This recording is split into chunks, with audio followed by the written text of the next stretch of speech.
Taon-taon naglalabas sa mga travel magazines, websites, and newspapers ng mga listahan ng mga iba't ibang destination na dapat talagang puntahan ng mga turista. Meron best places to see before you die, top destinations, most beautiful islands, at marami pang iba doon sa listahan na yan. But they all have one thing in common. Yes, ang isang common point dyan, laging lumilitaw ang mga destinations sa Pilipinas. Kaya ngayong gabi, papakita namin sa iyo ang mga best Philippine islands na talaga magiging proud na proud tayo mga Pinoy. One archipelago, 7,107 islands. Ngayon gabi, talalhin namin kayo sa 6 na isa dito sa Pilipinas na may kanya-kanyang ganda at kakaibang halina. Islands we will definitely be proud to share with the world. Tara, isla hopping na tayo!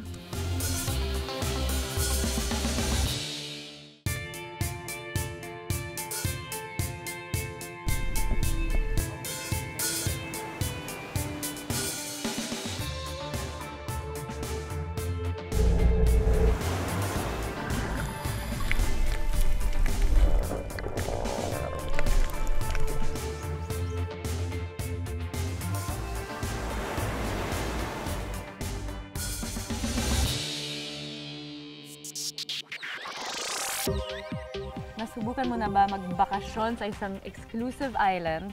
Ikaw lang ang nandun sa ito. Dadalhin mo ba ako sa private island?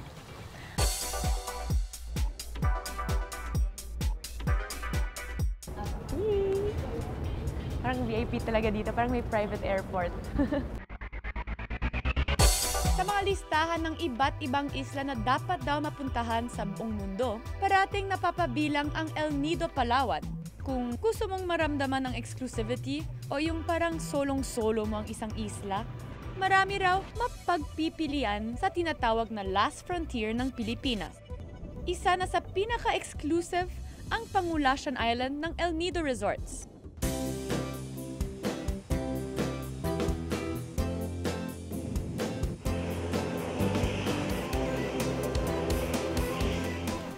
Nandito na tayo sa Palawan.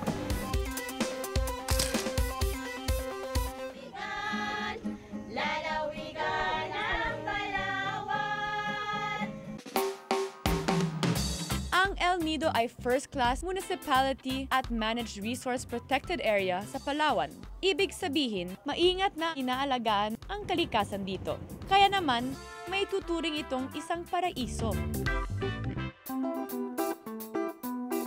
Mula port ng El Nido, isang sakay lang ng jeep at nasa port ka na kung saan may nag-aabang sa iyo na private speedboat papuntang Pangulacion.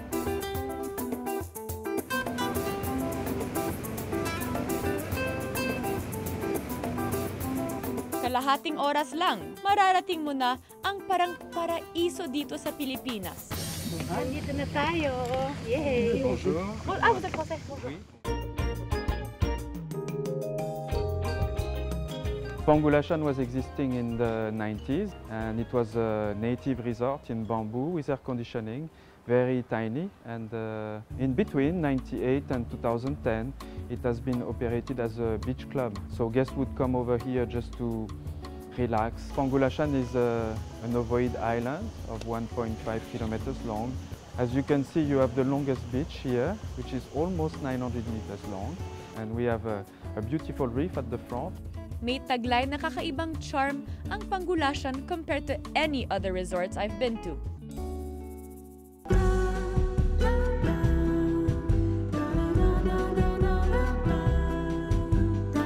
Okay mga kapuso, let's check out the rooms. Actually, ito yung pool villa na nasa beachfront din.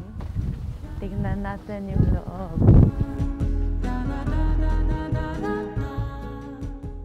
Mga 65 square meters daw. Pero sa 65 square meter na yan, 25 square meter daw yung banyo.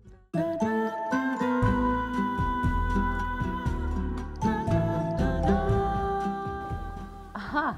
Actually, parang kwarto lang kung marami kayo. Ako, okay lang matulog dito sa banyo. Pag vain kayo, ganun. Kamusta naman dyan? Gusto ko mag-shower.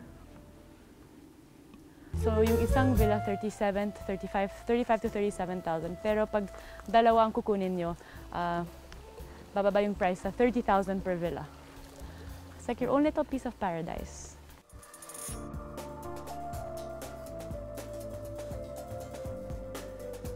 pwede na kayong uuwi. Okay lang ako dito. Ang ganda. Napaka-relaxing. Walang tao, walang sound, kundi ang mga ibon.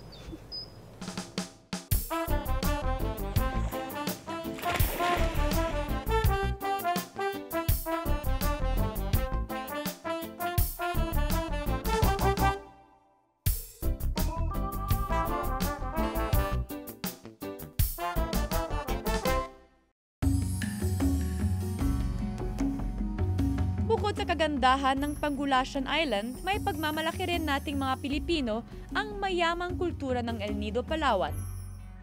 Isa sa mga halimbawa, ang Barangay Sibaltan, ang itinuturing na oldest barangay dito sa El Nido. Kaya ang mga sinasabuhay ngayon ng mga Palawenyo, ito yung unang-una yung kulturang Cuyunon. So ang kulturang Cuyunon ay nakabase sa hindi lang sinasabi natin na sa Cuyo Island, kundi maging sa iba-ibang parte ng Palawan kasama na po dito sa El Nido. So pinipreserve namin ang culture ng Cuyunon sa pamamagitan na para makita pa rin na hindi lang tayo nabubuhay para lang sa modernisasyon. Ang ilang maliliit na sample ng kanilang kultura, pwede mo ring iuwi as souvenirs. Pero ang the best souvenir ay ang experience na makasama ang mga Palawenyo at Cuyunon.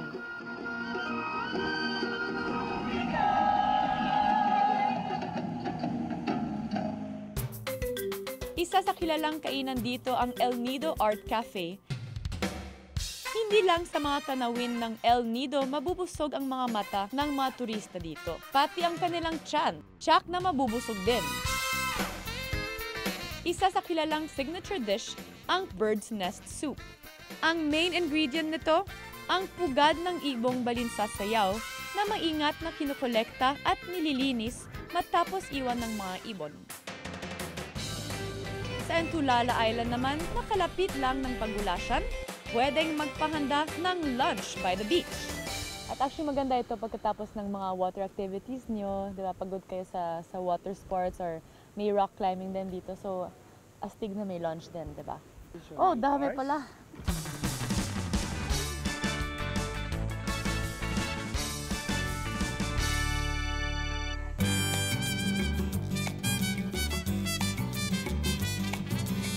Halos dikit-dikit lang ang mga isla dito sa El Nido. Pero ang talagang ipinagmamalaki ng mga taga dito, yung view na parating nakikita sa mga magazine at postcard. Ang Blue Lagoon.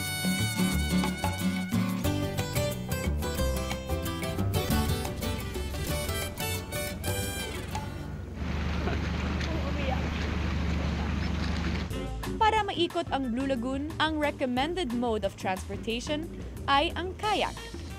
Hindi kasi ito demotor kaya walang pollution at di makasisira sa kalikasan.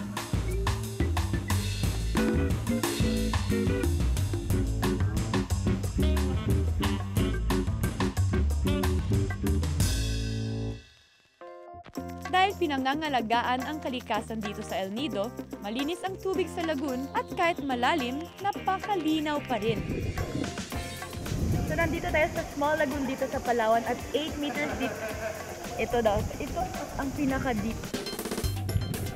Mayaman sa marine life ang paligid ng El Nido. Sa kabila ng pagyabong ng turismo rito, nananatiling buhay na buhay ang ilalim ng dagat.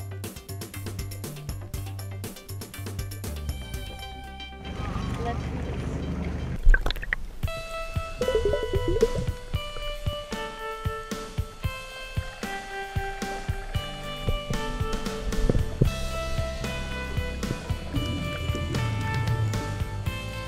Madalas din na bisita rito ang Blacktip Reef Shark at pawikan. Di na nakapagtataka kung bakit tinarayo rin ng divers ang El Nido.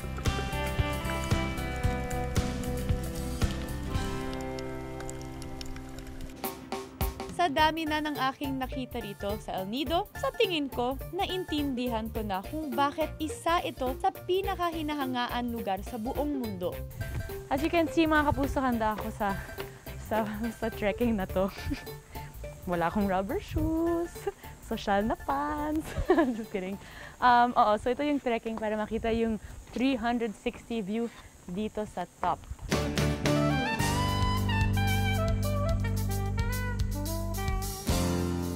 20 more minutes. At mag-reach ako ng top view.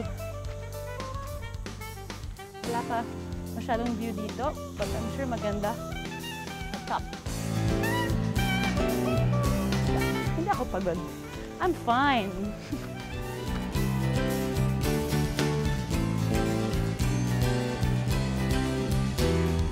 Pagkatapos ng kalahating oras na matarik na pag-akyat, ito ang premyo mo.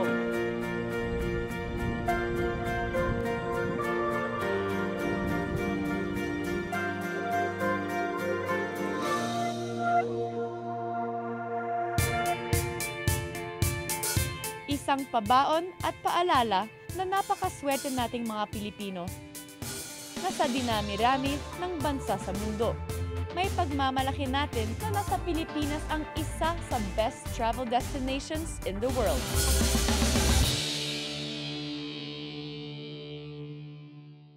This is Apo Island. At ang pinaka-special sa isla na ito ay hindi mo kailangan lumayo para makakita ng mga magagandang sea creatures.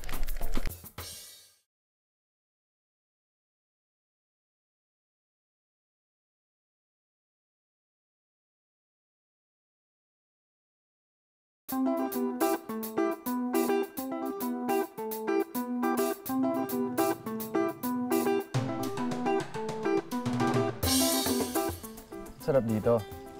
Pwede dito. Tahimik, walang gulo, wala akong kailangan isipin. Oh, parang pa-relax lang. Siguro masarap pag lagi ganito, di ba? Parang, yun, kahit saan ka magpunta. Chill ka lang. Oo naman. Stress-free, walang trabaho, wala akong kailangan isipin. Alam mo, may nahanap akong isla na ganito eh. May nickname pa ako. Ano? Chill Island.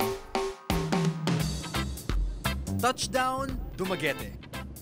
Ito ang Cabecera, pangunahing daungan at ang pinakamalaking syudad sa probinsya ng Negros Oriental. Mula Maynila, babiyahe ka sa eroplano ng mahigit 600 kilometro o mahigit 1 oras para marating ang lugar na ito.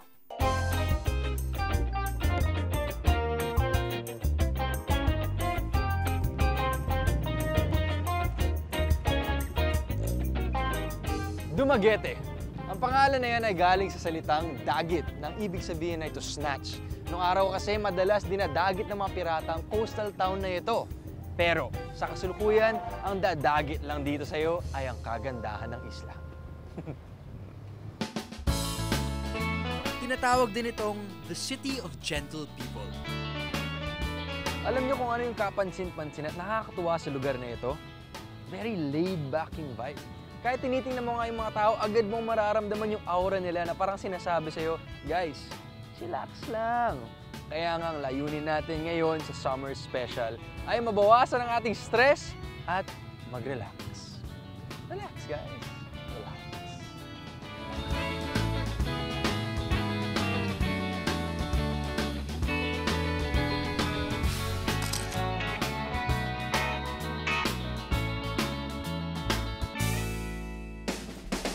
Balita ko, hindi lang gentle people meron ng Dumaguete. Meron din silang mga gentle sea creatures. Gaya na lang ng mga pawikan sa Apo Island. Guys, nandito tayo sa Malatapay, Zamboanguita, Negros Oriental. At ito yung jump-off point for one of the top 100 best dive spots in the whole world. Yun ay yung Apo Island. At nandyan dyan sa likod ko. Okay, are we gonna go? Let's go. Come on, guys.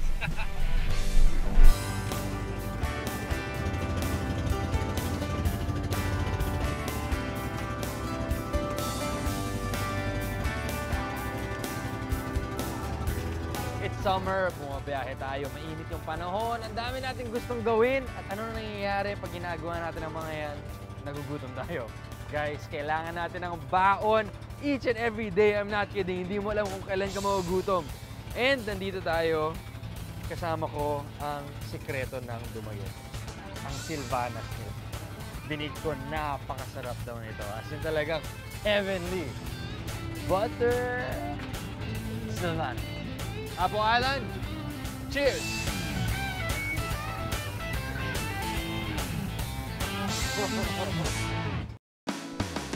Isa sa mga sikat na pasalubong na pagkain mula sa Dumaguete ang Silvanas. Sa airport pa lang meron ka nang mabibilhan nito. Pero kung naghahanap ka ng sikat at masarap na mga Silvanas, matatagpuan mo yan sa Sans Rival Bistro sa may Rizal Avenue. Siguradong maglalaway ka sa dalawang flavors nila, ang original buttery variant at ang rich chocolate flavored Silvanas. Pero siyempre, may mga kasama rin ako dito sa barko. Let's share the love, right? Tara.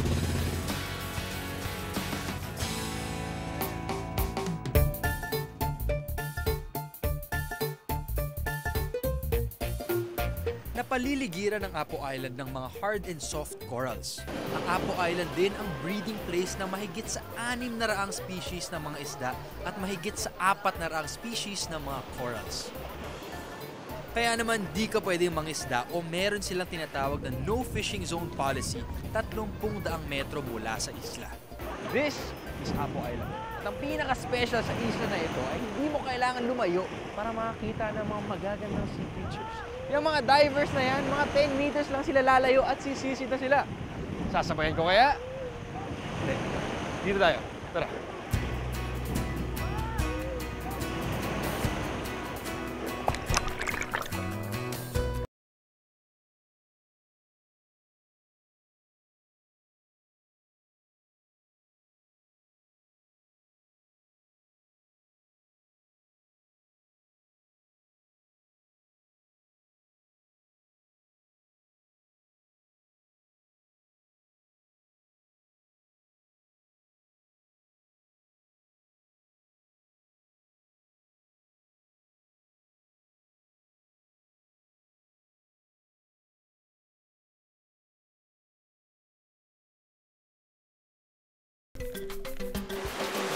It is a magical experience.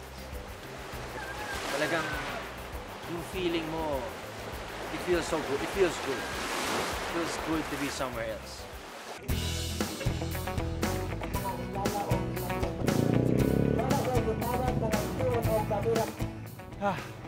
Sarap talaga ng island life. At isa pang nagpapasarap sa buhay natin dito ay pagkain. Kaya meron akong baon na naman. Okay, ito ang budbud sa Tanhay. Galing ang kakanin na ito sa bayan ng Tanhay sa Negros Oriental. Gawa ito sa malagkit, asukal at gata ng niyog na paminsan-minsan ay nilalagyan ng kokwa o tsokolate. The best daw ito kung papartneran ng mainit na tsokolate. O di kaya naman sasamahan mo ang budbud ng hinog na mangga.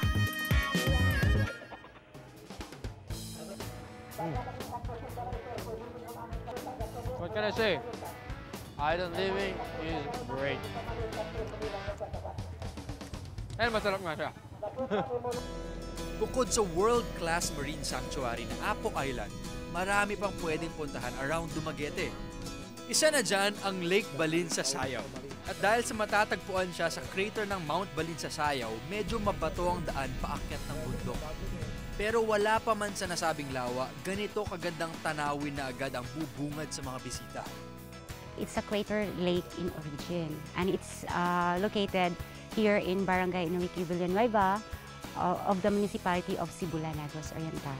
Here in Balin sa Sayaw, it's a natural park, so wala tayong mga motorized dito na mga boats dito sa Twin Lakes. Bukod sa chill island ng Dumaguete, matatawag din itong romantic getaway. May mga yate sa Tambobo Bay Seattle na pwedeng arkilahin. Saan makakapag-rent ng isang private cruise? Dito lang sa Antulang Beach Resort.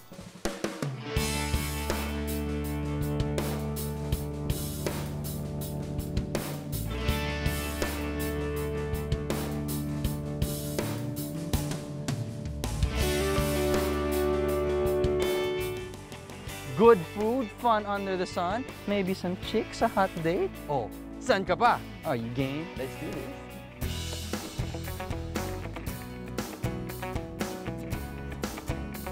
Hindi ko alam na may ganito pala sa Pilipinas. Tingnan nyo naman ang ating cruise ship. Yes? Kung makikita mo yung mga ships dyan, mga bangka dyan, napakakulay niya at ang ganda tingnan. Kung wari, Alam mo yung mga postcards na nakakita mo ng France, yung may mga yate sila na magaganda. May ganyan rin tayo dito sa Negros Oriental. Hindi mo kailangan bumiyahe na malayo. May salita ang mga Bisaya pagdating sa ganitong klaseng buhay. Hayahay! This is the life. I'm telling you. Hayahay! Bongga ang handa nila dito. Meron silang sugpo, meron silang manok, at meron silang pusit. Na.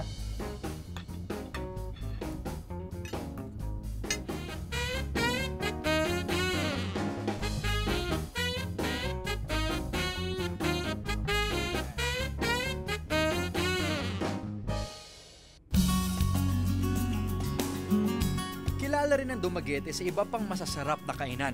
Isa na rito ang Hayahay Treehouse Bar and View Deck na matatagpuan sa Negros Oriental, Flores Avenue.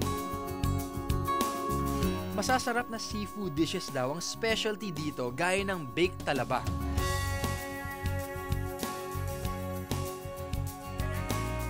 Dumaguete Express o yung sabaw na hinaluan ng iba't ibang uri ng seafood at buko. At pagkatapos ay nilagyan pa sa ibabaw ng lechon kawali. At ang pinagmamalaki nilang chili curacha, isang uri ng seafood na kamag-anak ng alimango at lobster. Nariyan din ang prawn ala labas, dahil ang batter ng kanilang shrimp tempura hinahaluan daw ng luya at buko. Panalo rin ang kanilang malinamnam na native chicken inasal. May intriga ka rin bumisita sa katabing restaurant nito, ang Taco Surf Steaks and Sushi Bar.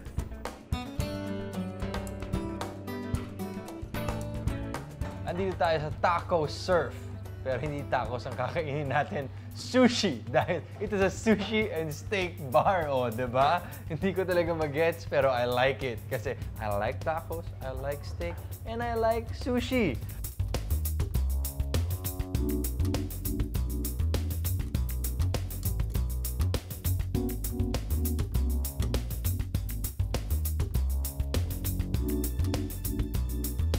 Approved! Masarap! Lahat masarap! Seryoso ako, ha? Lahat masarap. Guys, sold na ako sa sushi. Pero hindi tayo matapos doon dahil meron pa tayong extra surprise, di ba? Nasa bakasyon tayo, so we need to enjoy. Wala tayong limit sa diet.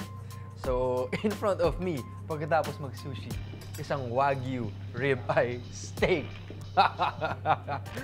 Alam mo, natutuwa na yung puso ko at yung tiyan ko. Hinihiwa ko pala yung steak.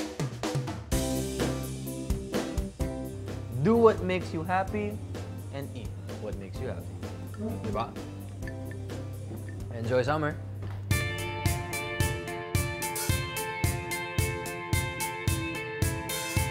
Still waters run deep, ika nga.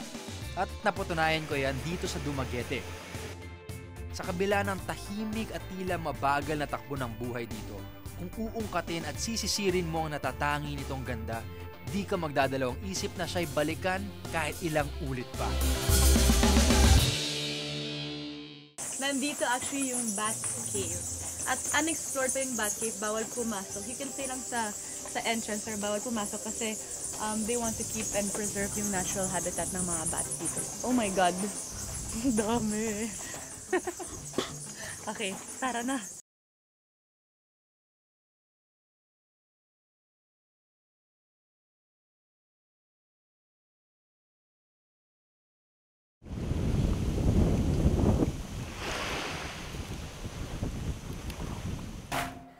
So, pinangarap mo bang makita ang yung Amazon jungle? Amazon? Oo naman! Sa South America. O kaya, pwede ka mag-safari tour sa Africa or South Africa. Oo, saya nun. Ang tingin ko, saya nun. Yun. And ako kasi I like being one with nature. So, gusto ko yung tagline na, born to be one. Actually, may nakita ko isang island na parang punong-punong wildlife, both in the water and on land.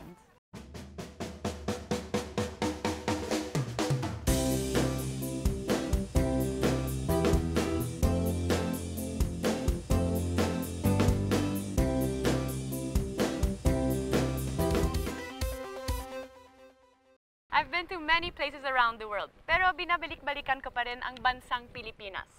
Let me show you why there's no place like home. Matatagpuan ang Danhugan Island sa probinsya ng Negros Occidental. Mula sa Silay City, ang dating capital ng probinsya, 3 oras ang biyahe hanggang sa Barangay Bulata, bayan ng Cauayan. Pero bago nating i-explore ang kagandahan ng lugar na ito, kailangan ko raw mabinyagan sa paraan ng mga taga dito.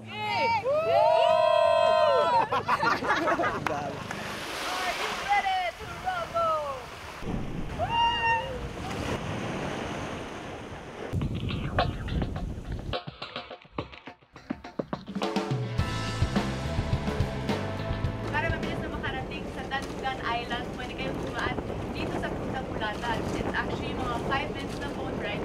At hindi pa kayo makakalayo sa isla na yan, you can already taste the sweetness of paradise.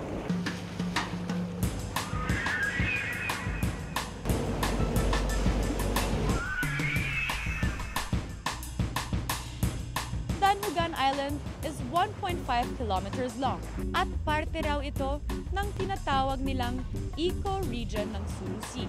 There are just a few undisturbed ecosystems in the Philippines. At maswerteng napabilang dito ang isla ng Danhugan. 43 hectares ang total land area ng Danhugan Island. At bukod sa kagandahan nito, tahanan daw ito ng maraming wildlife. So, mga kapuso, let's go check it out. Ang PRRCFI o Philippine Reef and Rainforest Conservation Foundation Incorporated ang nangangalaga sa buong Danhugan. Hindi lamang sa karagatan sa palibot ng isla, kundi pati na rin sa gubat nito.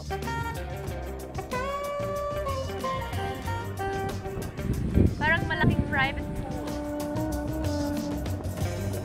Okay lang ako dun sa maliit na island na yan. Iwanan niyo ako. Hindi na ako uuwi. So ito naman yung small lagoon, so lagoon number 1. So kung gusto niyo mag-private time or mag-propose, ito yung perfect spot kasi walang tao dito. Skinny dipping, pwede din. Ang buong isla, pinubuo ng limestone forests na siyang tahanan ng iba't ibang flora at fauna. Para sa isang eco-vacation, the best attractions are here in Danhugan.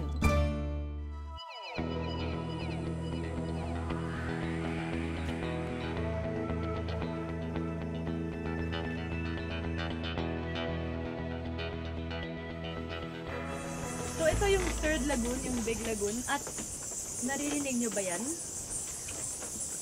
I think it's Batman calling. Nandito actually yung Bat Cave. At unexplored pa yung Bat Cave, bawal pumasok. You can stay lang sa entrance or bawal pumasok kasi they want to keep and preserve yung natural habitat ng mga bats dito. So, pwede tumingin, but bawal pumasok. Oh my God! Dami! Okay, tara na!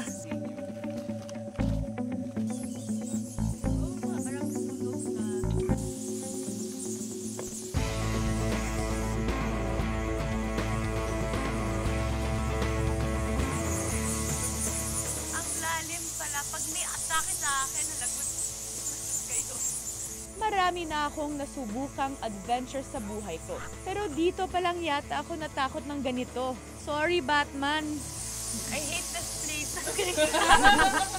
Ito ang nag-iisang Bat Cave sa Danhugan Island. Ang loob nito, tahanan ng libo-libong paniki. So, sabi nila may 10 different species of bat dito. So, 7 species ng fruit bats and 3 species of insect bats. So, hindi sila mahilig sa human beings. Thank you, Lord. So, as you can see, may hole doon, no? Tapos may python na parang tulog lang. Chill lang pag may time. Ako hindi chill. Tense na tense. Actually, may 2 butas. Mukhang 2 ahas, pero isa lang yan. Tapos, kita niya yung mukha niya. At ngayon tulog lang siya, pero sa gabi daw, lumalabas siya para mag-hunt.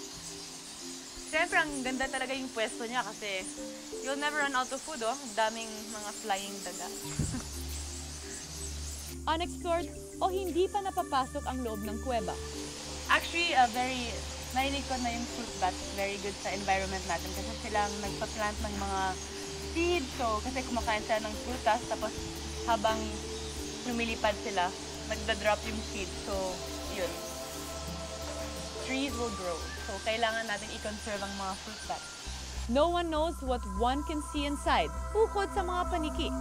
Ito ay dahil iniiwasan ng foundation ang anumang uri ng pakikialam ng mga tao sa kuweba para maprotektahan ang mga hayop na nakatira dito. So if you want this kind of adventure, punta kayo dito sa Negros, diba? Daming pwedeng gawin dito lang mismo sa island na to. Now it's time for a gastronomic experience. Ipinagmamalaki ng Negros ang dessert na dulce na butong, gawa sa young coconut, asukal, at sabaw ng nyog. Pakukuluin ito ng 2 oras at saka pa lang pwedeng kainin. Hindi naman magpapahuli sa sarap ang kanilang suman sa ibus.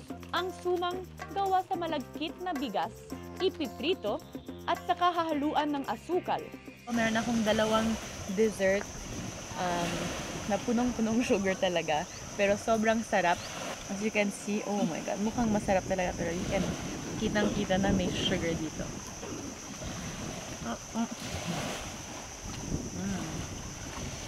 Sarap. Ta-da-da-da.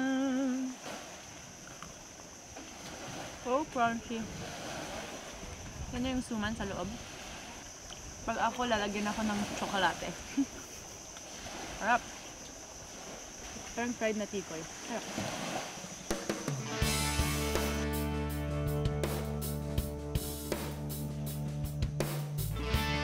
Ang kuryente sa buong Danhugan Island mula sa solar power. Ang enerhiya mula sa araw, iniimbak sa mga baterya at siyang ginagamit ng mga taga rito. Kaya naman siguradong environment friendly ang magiging bakasyon nyo rito. Pati mga tirahan, close to nature din, mud houses o mga bahay na gawa sa putik ang tuluyan dito. One of a kind, diba? Ang putik, hahaluan ng tubig at iba't ibang materyales tulad ng buhangin, ipa ng palay, tuyong dayami at apog o limestone powder. Try mo. So, i-mix mo para yung... Diba guys, parang maganda ito kasi eco-friendly. So, the earth is happy. Feeling ko maganda din sa balat. Gano'ng katagal yung... Matuyo? Oo, matuyo. Isang linggo, tuyo yan. Isang linggo? Oo. Kapag napuno na ng mixture ang kawayang rehas, pwede na itong patuyuin. So, pagkatapos nito, papatuyuin for 1 day sa araw, tapos pag dry na yan, ulitin for 4 times. So, 4 coats bago pwede ilagay doon sa structure. As you can see, sobrang hard work ito. Hindi na raw kailangan gumamit ng kahoy at pako para magkaroon ng haligi ang mud house. Ang kawayang binalot ng putik na mismo ang magsisilbing pundasyon at haligi ng bahay. Ayan, pagkatapos yung panel, baka matagal pa yan. Ito yung final product, yung mud house. At you guys can stay here dito sa resort na to for 2,750 per person per night. At sulit na sulit yan kasi kasama dyan ng 3 meals, 2 snacks, tapos lahat ng activities dito. Tulad ng snorkeling, may hiking, lahat. Pwede din kayo magawa ng bahay.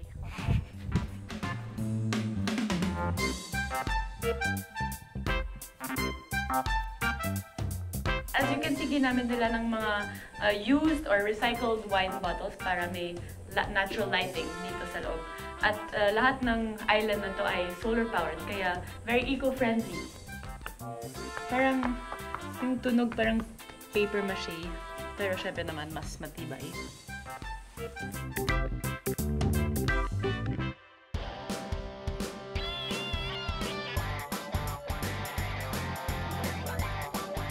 At nandito tayo ngayon sa Sunset View Deck. So kung gusto niyo mag-relax or mag-enjoy yung sunset, then punta kayo dito.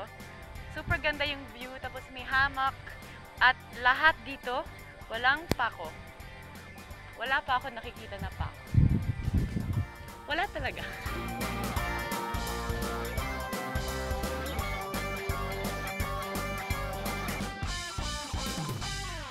Dati raw may minahan ng tanso o copper dito sa bayan ng Cauayan. Pero nang magsara ito noong 1984, sa pangingisda umasa ang mga empleyadong nawalan ng trabaho at natuto silang gumamit ng cyanide at dinamita para mas dumami ang huli. Dahilan para masira ang underwater bed at mamatay ang maraming hayop dito. So ngayon magsusnorkel ako at dito tayo sa Typhoon Beach. At actually typhoon ang tawag dito kasi doon yung Sulu Sea. So pag may typhoon, dito mismo ang tinamaan yung mga typhoons.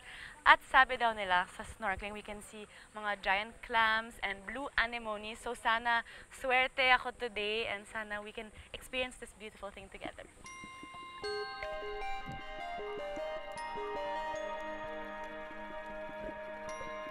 (1994) nang simulan itong i-restore at hanggang ngayon patuloy ang PRRCFI sa pag-aayos at pag-develop sa Danhugan para maging eco-friendly adventure destination.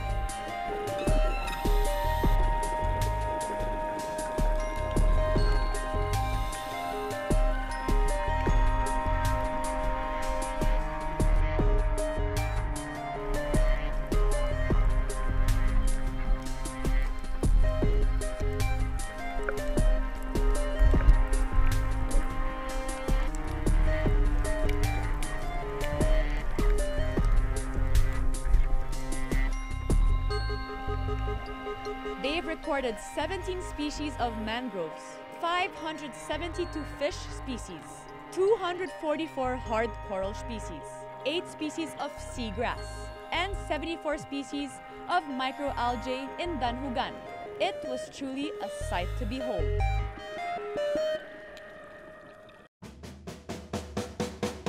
If you guys are up for a one-of-a-kind eco-tour and adventure, isa lang ang Danhugan sa napakaraming must-visit na isla dito sa Pilipinas.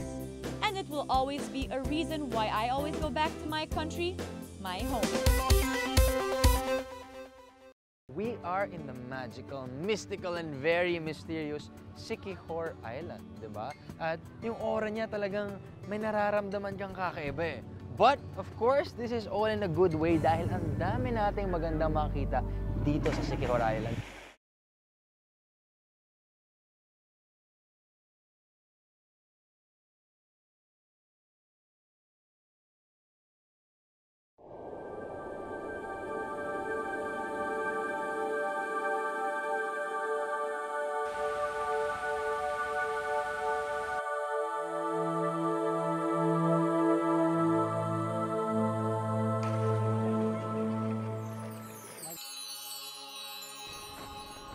Boom! Ay!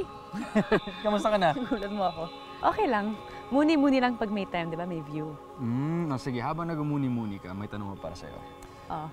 May nagawa ka na bang mga bagay na kinatatakutan mo? Yeah, ano yan, may cliff jumping, nag-skydiving din ako.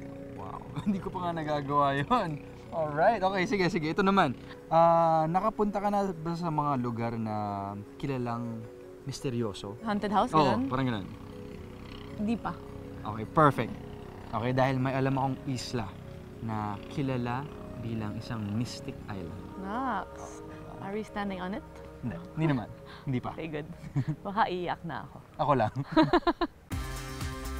Para marating ang tinaguriang Mystic Island ng Siquijor, hindi ka pwedeng mag-direct flight.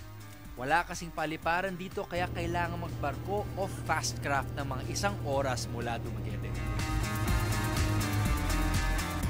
Ang Siquijor ang isa sa pinakamaliit na isla ng ating bansa. Kabilang dito ang Camiguin at Batanes.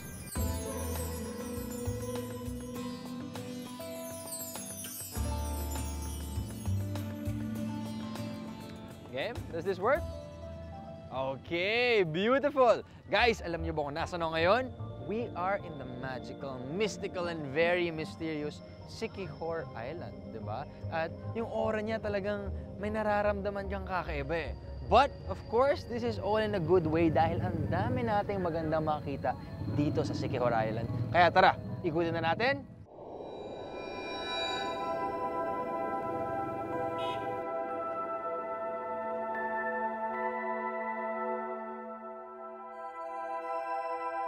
May reputasyon daw noon ng Siquijor na lugar ng mga mambabarang, pero sa ngayon, dinarayo ito ng mga turista para sa mga natural attractions. Dito lang sa gitna ng bayan ng San Juan, sa may liwasan, matatagpuan ang isang natural cold spring kung saan naliligo ang mga taga Siquijor.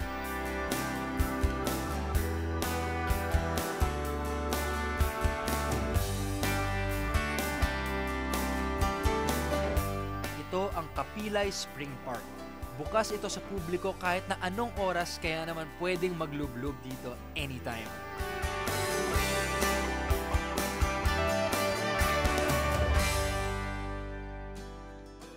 Kilala rin ang Siquijor sa isang white sand beach na 30 minuto lang ang layo mula sa San Juan proper. Sa bayan ng Maria, kaakit-akit sa mga turista ang ganda ng Salugdoong Beach.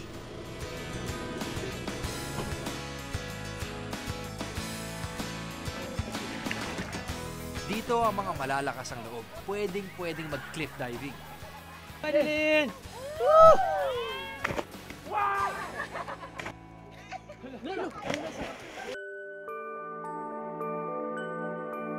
Sa bayan naman ng Lazi, ipinagmamalaki nila ang malakurtina na tubig ng Cambugahay Waterfalls. Madali lang matunto ng waterfalls na ito dahil ilang hakbang lang mula sa main road, ito na ang bubungad sa'yo.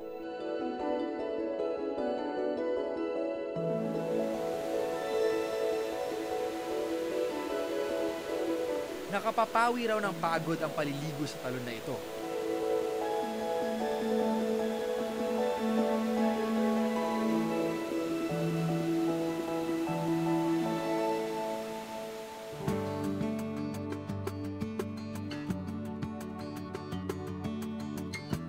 Ang Cambugahay Falls ay sasabihin sa Bisayang, ang tubig ay umaagos.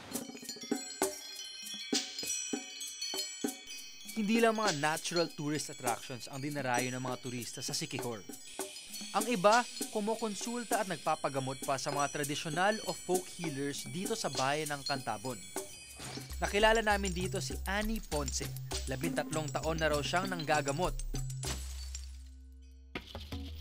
Gumagamit siya ng iba't ibang uri ng langis, herbal tea at pagpapausok para mapagaling ang mga may karamdamang lumalapit sa kanya.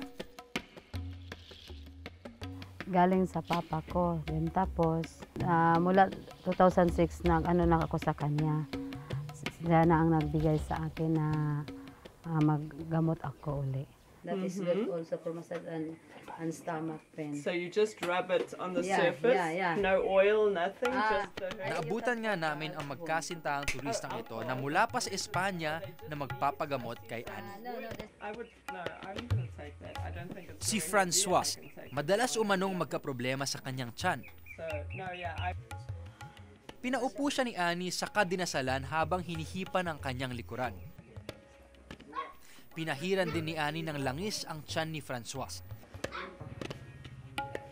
Binalutan ng kumot at saka pinausukan sa loob ng ilang minuto. Ayon kay Annie, inaalis raw ng usok ang anumang masamang espiritu na bumabalot sa katawan ng may sakit. I do feel like something magical is going on. You see here, as I'm talking to you, I'm getting this amazing massage on my back. And it seems like she really knows, you know, what part of me needs attention. And the smell is nice. The smoke smell is really nice. I feel relaxed for the moment. I mean, I hope I will feel even better effects later on.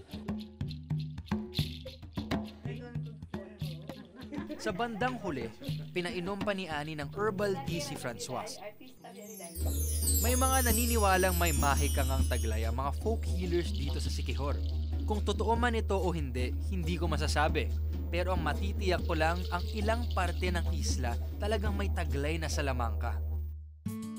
As in, sa pangalan pa lang na Salamanca Beach and Dive Resort, malamang na may magical experience dito.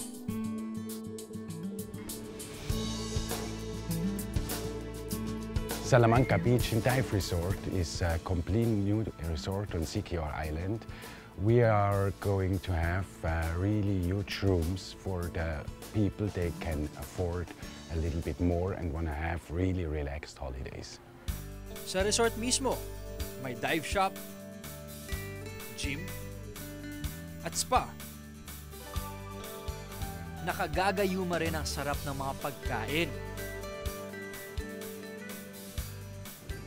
Lalong-lalo na ang pinagmamalaki nilang Salamanca Brick Oven Pizza.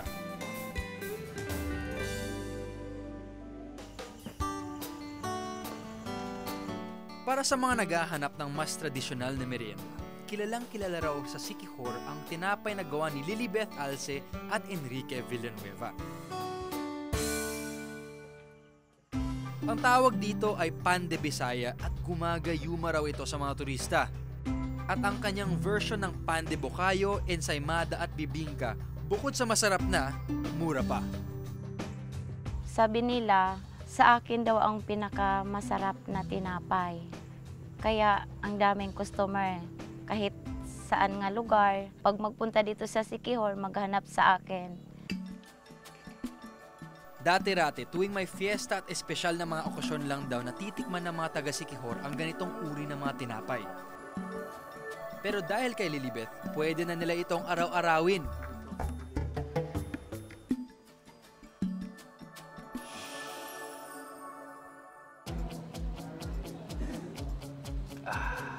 Yes!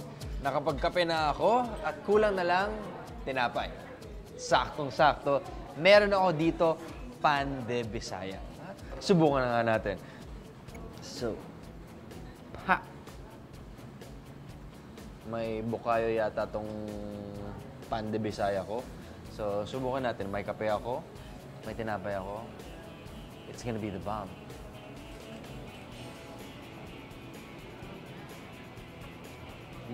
Well, you see, coffee lover ako. Tapos, mahilig rin sa tinapay. So, pinagsama mo to. Sasamahan ko nito.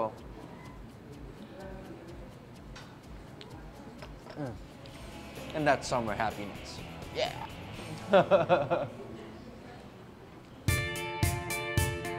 Sinasabing balot ng kababalaghan at misteryo ang Siquijor.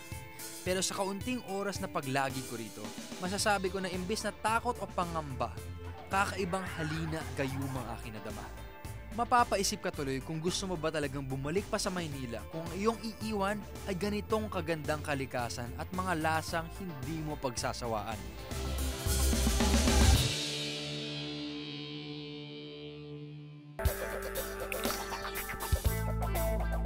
The water gets cooler as we descend.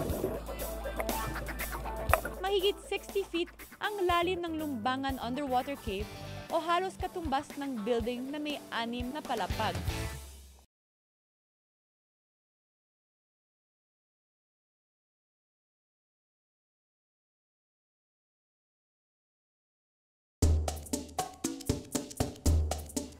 Diba parang minsan akala mo na kilala mo na ang isang tao?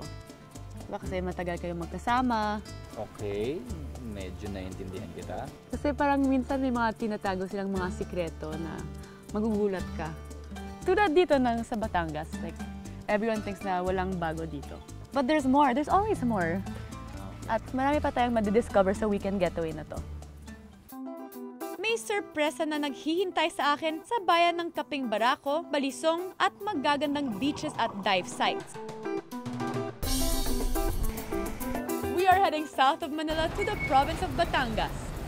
At isa sa mga bayan nito ang aking lalakbayin para ma-discover ang natatago nitong lihim. Ang aking surprise visit? Sa bayan ng Lobo. Mula Maynila, mararating ang bayan ng Lobo within 3 to 4 hours. Simple ang pamumuhay ng mga residente ng Lobo. Dahil mataba ang lupa, nagsasaka ang marami. Rice terraces in Benguet? Nope. Nasa barangay Haibanga ang mini version nila ng rice terraces. Ginawa raw ito para mas maayos ang daloy ng patubig sa mga sakahan.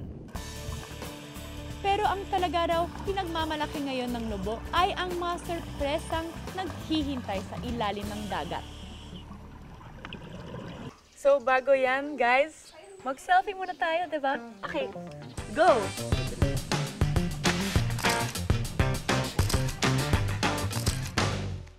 Mula sa Barangay Haibanga, 20 minutes lang ang boat ride para marating ang una naming dive site. Dito, meron daw underwater cave. I love the ocean so much. In fact, kung hindi ako naging model o artista, malamang naging marine biologist ako.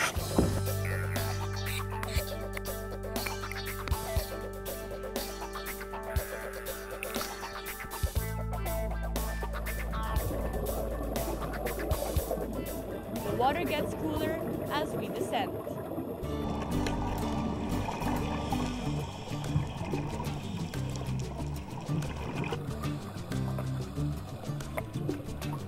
Mahigit 60 feet ang lalim ng Lumbangan Underwater Cave o halos katumbas ng building na may 6 na palapag.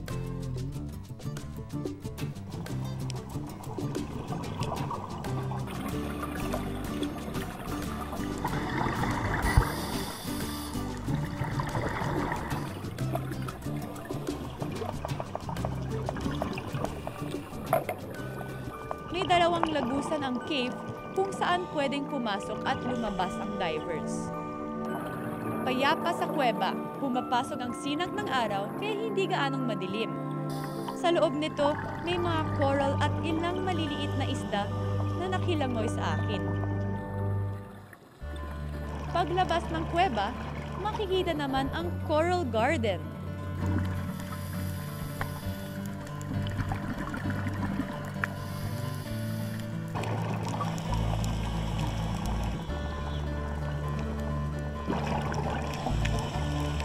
Sa ngayon, libre pa ang pagdadive rito sa Lobo. Kailangan lang daw makipag-ugnayan sa kanilang local government.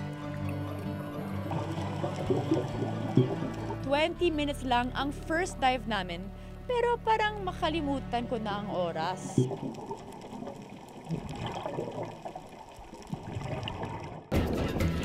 Marami pang amazing sights sa ilalim ng dagat na malapit sa Lobo. Pero bago nyo makita ang lahat, pumasyal muna tayo sa kanilang mangrove forest. Dito, may masarap daw na sorpresa na naghihintay sa akin. So ngayon punta tayo sa mangroves kung saan natatago yung mga kungo. Ay mga parang coconut crab. Masarap daw. Tingnan natin. Parang makawin tayo. Pero isang challenge daw ang paghuli dito. Ang tawag raw sa crab na nahuhuli sa mangrove forest ay kungo. Hinuhuli raw ito using a special kind of trap. Yung pinaka-alarm niya. Oo. Pag pumasok So, pag may crab, magagalaw niya ito. Igas siya. Papasok ito. Mahuhuli yung crab. So, patry. Ganito. Sige. Pull ko to. Sige. Pasok na siya. Oh my God! May crab! Surprise! No sweat naman pala. Naka-jackpot agad ako. Ano masasabi mo, ha? Excited na ako maluto ang nahuli kong kungo. But before that, let's continue our underwater sea adventure. Isa pang ipinagmamalaking dive site ng Lobo ang tinatawag na Malagundi Point Coral Wall. 15 to 20 minutes lang ito mula sa una naming dive site. Ilang sandali lang, narating na namin ang lalim ng halos 50 feet. Maya-maya pa, nakaharap ko na ang sinasabing star attraction dito, ang Malagundi Point Coral Wall.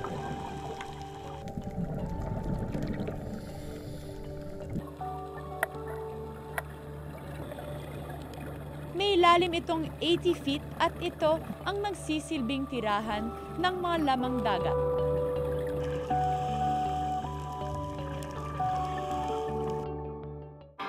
Para sa mahihilig kumain, may mga native delicacy sa Lobo na dapat daw subukan. Isa sa mga ipinagmamalaki nilang produkto ang sampalok na hindi lang daw pang-asim sa sinigang, kundi pwede maging dessert at pwede ring maging inumin. Tamang-tama ang tamarind wine na yan para sa dinner natin mamaya. Speaking of dinner, kailangan na nating lutuin ang nahuli natin kanina, ang mga kungo. Parang sounds of bells. So, lahat ng mga crabs na ay, baka lalabas.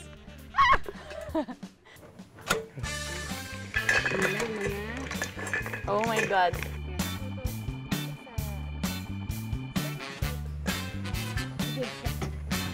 Mabango na yung crab. So, di ba guys, parang iba talaga pag pinaghirapan mo, lutuin nyo yung dish nyo. Lalo pag kayo ang nahuling mga crab.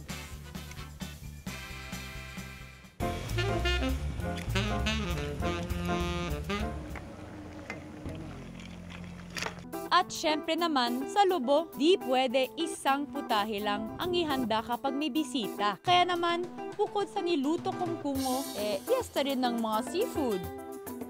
Ito, mga mangrove crabs. Oh my God, ang sarap. Parang hindi ko kaya ubusin to. So guys, pasok na kayo! Tulungan mo ako! It's boodle fight time! Hello? Anyone here? Saan yung mga tao?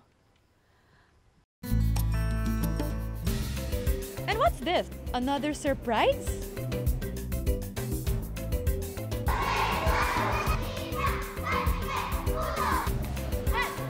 Surprise! How are you? I'm so surprised!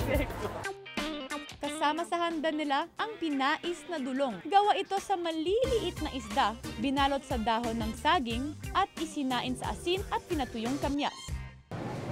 Cheers! Kapag sinabi namang traditional Batangas dish, hindi mawawala ang sinaing na tulingan. Alam mo, para sweet na lang kami ni Sauce. Ito na lang ako tabi. Pinoy moves yan. No. Oh, di ba? Okay.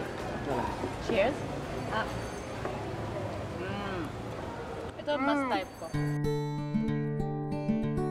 Naks naman! Nakaka-surprise naman yan, Mikael. You get an A for effort sa pag-setup ng harana for me. Naks, Lumalove team! Kaya lang, Mikael, may nakabihag na ng puso ko eh. On my next dive, ako ang magiging bisita sa pinakabagong tahanan ng mga isda rito sa Lobo, Batangas. Di nalalayo sa coral wall, makikita naman ang artificial coral reefs na ito. Gawa sila sa microsilica cement at inilubog dito para maging tambayan ng mga isda at iba pang lamang dagat. Isa-isang ina-assemble sa ilalim ng dagat ang mga artificial coral reefs noong nakaraang Pebrero lang. Dito, hintaying magkaroon ng mga lumot o tubuan ng mga halamang dagat hanggang sa maging breeding at nesting ground sila ng mga isda. Ang eel na ito, mukhang sarap na sa kanyang home sweet home. Tao po. Knock knock. Bago ako mag-goodbye sa barangay ng mga isda sa ilalim ng dagat, hindi mawawala ang groupie or wifi namin ng mga kasama kong divers. 1, 2, 3, smile!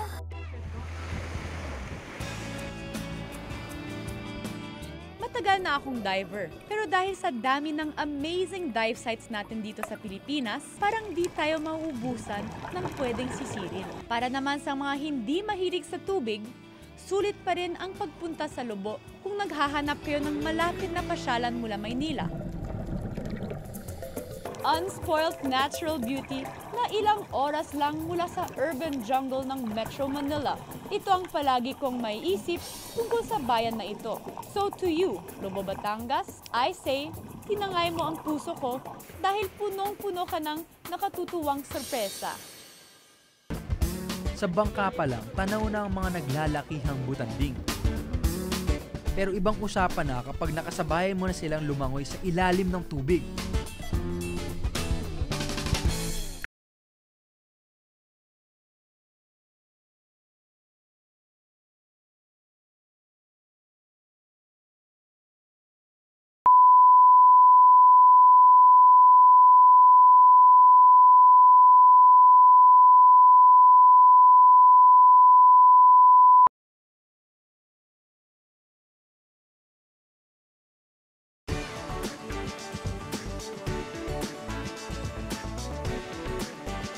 Alam mo yung dried mango?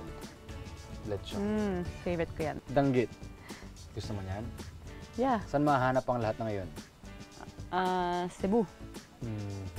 Gusto mo pumunta? Yeah, now? Hindi pa din. Ako lang ang pupunta dahil sa sulok-sulok ng Cebu, ang dami kong pwedeng gawin. Kaya nga, nickname ko pala dyan is Adventure Island.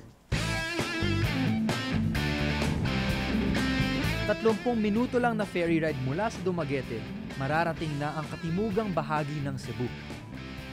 At kung dinarayo ang Queen City of the South dahil sa mga nagagandahang beach sa Mactan Island, Bantayan, Malapascua at Moalboal, dito naman sa may gawing ibabang bahagi ng isla ng Cebu, ipinagmamalaki nila ang bayan ng Oslo.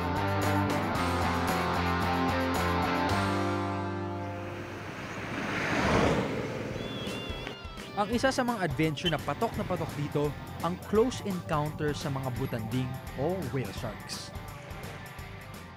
We have a lot of tourist attraction here in Oslo, pero yung pinaka-famous talaga is the whale shark watching.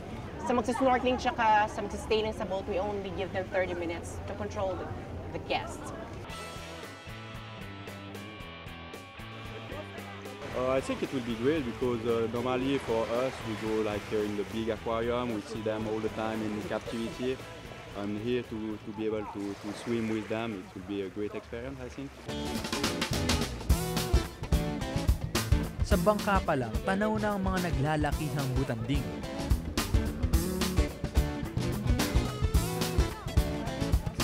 Pero ibang usapan na kapag nakasabay mo na silang lumangoy sa ilalim ng tubig.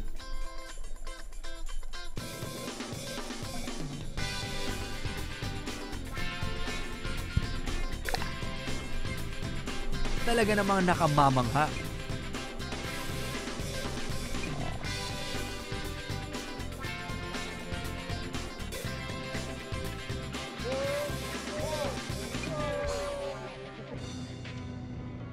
Tatlumpung minuto lang ang layo mula sa whale watching site. May maganda ring waterfalls na ipinagmamalaki ang bayan ng Oslo. Ang tawag dito, Tumalog Falls o tinatawag ding Toslog Falls o Mag-ambak Falls.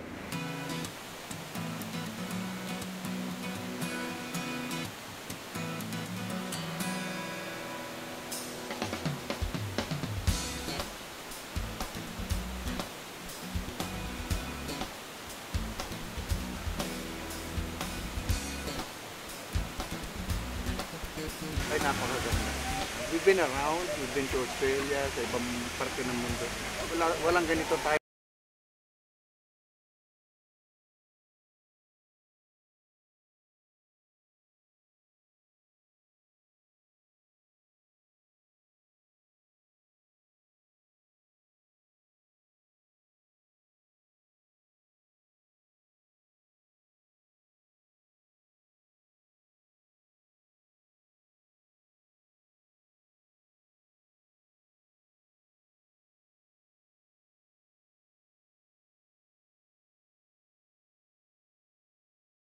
Laban sa mga mananakop.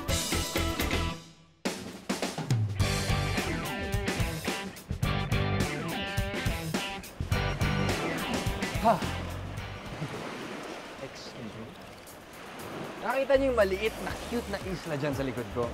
Yan ang Sumilon Island, isa sa mga main attractions sa Oslo, Cebu. At dinig ko, napakaganda ng beach dyan at naniniwala ako. Dahil dito pala sa jump-off point, tingnan nyo naman, napakaputi na ng buhangin at napakalinis na ng tubig.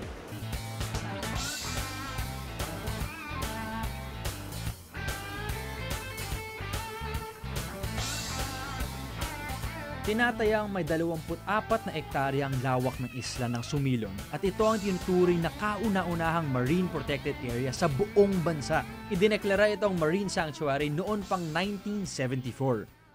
Mga 30 minuto lang mula sa jump-off point, mararating mo na ang kaisa-isang luxury resort sa isla na first class ang ganda. Ang Sumilon Blue Water Island Resort.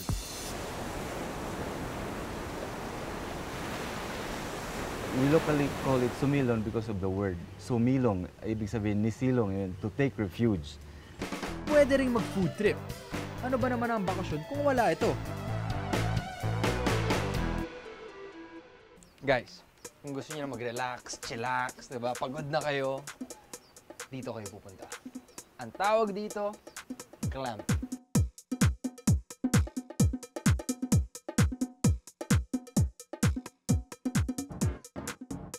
Alright! I like it! Oh, diba? Oh. Every single time na mag-camping ako, ganito dapat. At wala akong gustong ibuhat. Ayoko mag-set up ng camp. Diba? Okay, napakaganda ng glamping. Diba? Parang hotel room na may parang forest, jungle vibe. 2 beds, cute lamp para may ambience, tas may electric fan.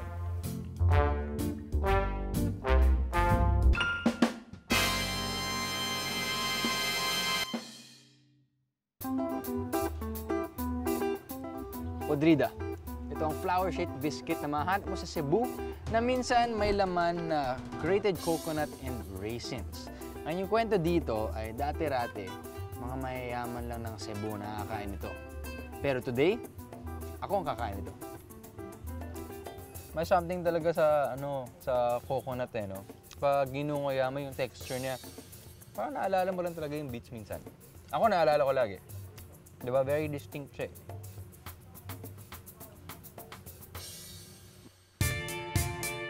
Mapailalim man ng dagat o ibabaw ng buhangin, kakaibang adventure talaga ang naghihintay sa mga bayan ng Oslob at Sumilon sa Cebu.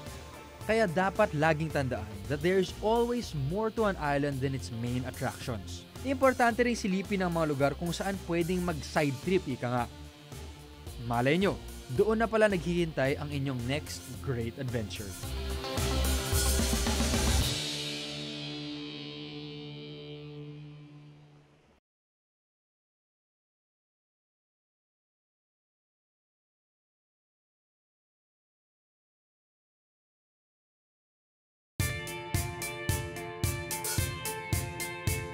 And there you go. Ang mga isla na binisita namin ni Solen ay 6 lang sa may higit 7,000 isla sa buong Pilipinas. 6 world-class islands where you can experience the best of what the Philippines has to offer. Yes, and syempre kung maglalakbay kayo, huwag niyong kalimutan na tikman lahat ng mga lasa makakita mo at namnamin ang kultura ng bawat isla. Ako po si Solen. Ako naman si Mikael at alalahanin niyo na bago kayo mamasyal sa ibang bansa, libutin muna natin ang sarili nating mga isla. Right.